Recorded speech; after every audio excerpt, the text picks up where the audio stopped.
Oke, hello guys. Hari ini saya hendak tunjukkan satu barang ajaib. Barang ajaib yang ini boleh kita gunakan untuk menghalau monyet ya.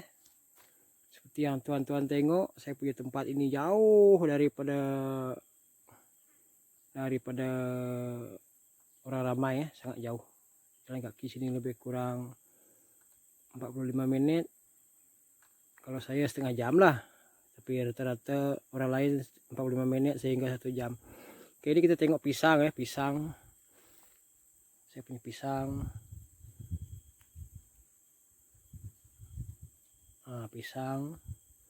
Saya banyak tanam pisang di sini ya. Kadang-kadang kita tidak dapat jaga. Contohnya macam PKP, kita tidak dibenarkan keluar. Masalahnya monyet nih dia peminat pisang. Kalau setakat buahnya sahaja tidak mengapa lah. Kadang-kadang anak-anak pisang tu monyet-monyet ni dia suka makan rumput ya, bukan pisang saja. Contohnya ini dia akan kopek dan ambil dia punya rumput, makan pisang, matilah. Contohnya ini dahulu ya, ini dulu sangat kecil tapi itu sudah banyak kali berbuah lah itu pisang embun. Apabila dia kecil, mereka suka sangat makan dia punya rumput. Dia besar dia makan buah. Apabila pisang itu sudah berbuah dia. Tapi saya terjumpa satu benda ajaib lah. Benda ajaib secara tidak sengaja. Tapi secara harfiahnya, secara fizikalnya monyet memang tidak suka ya. Kayak ini dia. Ini apa? Ini saya guna organik untuk tanaman. Kita sembuh untuk tanaman, jadi dia menjadi baja organik lah. Kebaikan ini saya tak perlu cerita tentang tanaman lah. Dia memang bagus sebab tidak pakai baja kimia ya. Ini. Saya tidak mau cerita tentang baja lah, sebab saya cerita tentang monyet. Itu bau ya, sangat-sangat bau. Ini dua sangat-sangat bau. Kalau kita semua pun monyet memang tidak akan datang lah, saya confirm memang tidak akan datang. Kalau dia datang pun dia tidak akan sentuh kita punya tanaman. Karena apa-apa sahajalah yang jenis-jenis primat. Sebab dia ada unsur-unsur belacan. Monyet memang tidak suka dengan belacan lah. Bau ini sangat busuk ya, terus terang saya cakap. Kalau tidak suka dengan ini, maknanya bidang pertanian bukan untuk anda lah. Senang cerita macam tu. Oke, itu cara yang sangat bagus untuk halau monyet. Oke, tadi saya cakap saya tidak mau cerita tentang menghalau monyet, tentang baja ya. Tapi saya nak juga cerita sedikit lah. Ini pokok durian ya. Pokok durian saya ini sangat tinggi tahu. Bukan saya tanam lah, ini orang tua dulu tanam. Tidak ada pruning, so dia jadi tinggi, berebut. Ini dan ini adalah berbeza ya. Satu ini untuk membuat buah dia manis, yang ini membuat buah dia likat, manis, buah durian.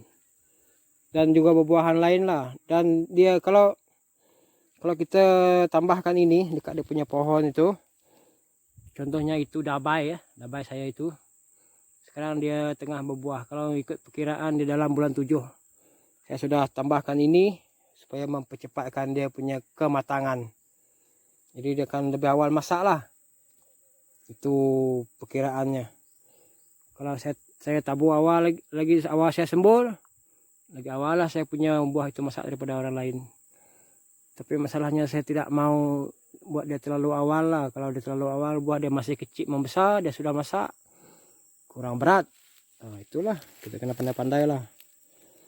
Oke, yang ini pun lebih kurang juga lah dengan yang ini. Tapi yang ini dia ada sedikit lain. ini ada amino acid. Yang ini pokok ini terlampau tinggi. Amino acid ini kita boleh kategorikan sebagai kendaraan. Dan air adalah jalan ya. Kalau kita bagi air dengan amino acid yang cukup, jadi ini dua adalah agen pengangkut ya. Jadi kita punya unsur-unsur yang kita bagi dekat pohon durian, pokok buah-buahan, kita akan senang sampai. Terutama sekali macam yang tinggi ini.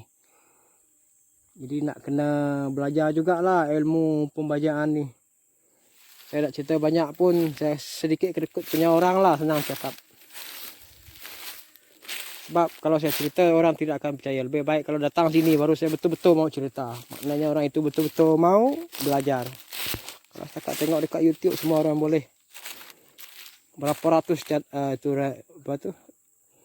channel untuk pertanian punya. Tapi bukan kita boleh pegang, bukan boleh sentuh pokok-pokok tumbuhan, bukan? Durian ke apa, kita tak boleh tengok, kita tak boleh sentuh, cuma tengok saja.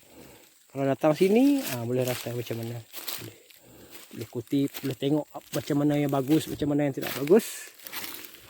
Okey, itu tentang benda Allah dua ni tadi. Saya tidak mau bagi tahu dari mana saya buat ini, itu cerita kemudian lah. Kalau saya rajin mau cerita tentang baja ni, sebab ramai orang buat baja. Cuma saya sedikit berbeza dengan orang lain. Saya belajar dan saya tengok hasil dia bagus, saya buat, saya pakai. Itu cara saya. Sebab kalau saya cerita banyak-banyak, banyak juga komen-komen yang tidak bagus, itu buat saya tidak berasa senang lah. Kalau tuan-tuan cari komen pun tidak akan jumpa lah. Sebab saya bila saya jumpa komen, saya akan terus delete. Jadi orang lain tidak dapat tengok. Oke, kalau bermanfaat, ringan-ringankan tangan lah. Terima kasih juga untuk yang telah subscribe tu. Kalau yang belum subscribe, boleh juga subscribe. Kalau tak suka, simpan saja tanda down macam ini. Saya tidak kisah. Thank you.